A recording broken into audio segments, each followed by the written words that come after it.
We've talked about minimizing heat loss in the greenhouse before. If you don't want to be wearing your heavy-duty coveralls inside your greenhouse during the winter, I prefer to wear these out to the greenhouse and then take them off.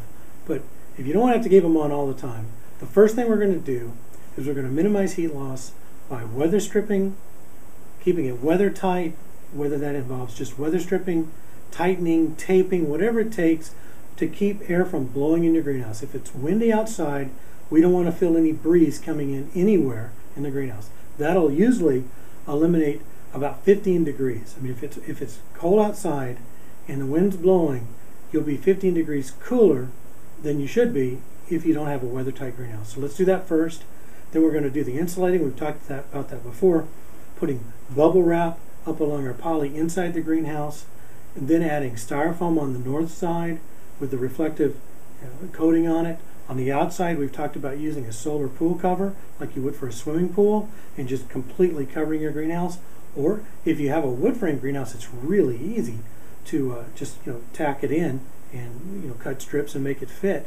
Leave that up all winter. Now, when it comes to storing the heat, we've talked about heat sinks, rock, stone, concrete, and of course water in jugs, or my favorite, barrels. That's great. We've also talked about some active solar systems where we're going to be doing a lot of excavating and putting pipes in and running heat through it. More of the active, not so much the passive. Another passive way, something that might work for you, let's say you have a larger greenhouse. You've got a 11 by 14 greenhouse. During the winter, we're not going to be growing as many plants. We're probably cut down, so we're only growing cold weather plants. Your peas, radishes, Brussels sprouts, cabbage, broccoli, lettuce, the salad greens. Well, you don't need the whole greenhouse for that. And I always see these little pop-up greenhouses everywhere. You go to the grocery store and they're selling these little 6x6 pop-up greenhouses for $50, $75. What if you were to take one of those greenhouses and set it right in the middle of yours? Install it, it's going to pop up in minutes. It's basically a little clear tent. And put your shelving inside that and use that as your greenhouse. It's a greenhouse inside of a greenhouse. It's a really inexpensive way of doing it.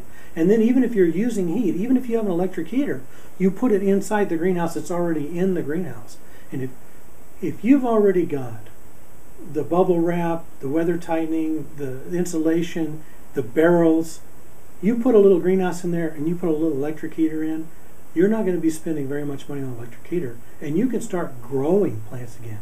And you're probably thinking, well, wait a minute, I've already got the sun coming through the double wall polycarbonate. Is there going to be enough coming into my little, my little pop-up? Probably. For the cold weather plants, you'll probably be okay.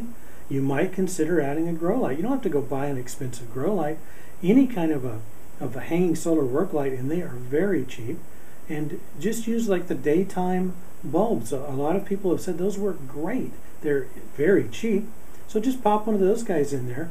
You're not going to be getting a lot of sun anyway during the winter. It's getting dark at 4:30 around here. It's ridiculous. So adding a little bit of a light, especially a very inexpensive light, to your greenhouse inside of a greenhouse will let you actively grow plants all during the winter. Some folks have wood-burning stoves in their greenhouse. To me, that's a lot of work. You got to keeping that sucker lit. The subterranean heating systems, and that's where we're excavating and adding piping or adding barrels and pumping heat in during the day. Those are other ways to keep growing all year long. And of course, picking the right plants. If you're trying to grow tomatoes, you better have a very well done, all weather, all year greenhouse. But sticking to the salad greens, and there's nothing wrong with that. Just getting out in the greenhouse during the day, during the sunny part of the day, when it's 3 months of snow and nasty weather, and you get a bright sunny day, head on out to the greenhouse. Heck, you don't even have to garden. Bring a book and a chair. But those are a few ways to minimize heat loss and hold on to heat loss in your greenhouse during the winter.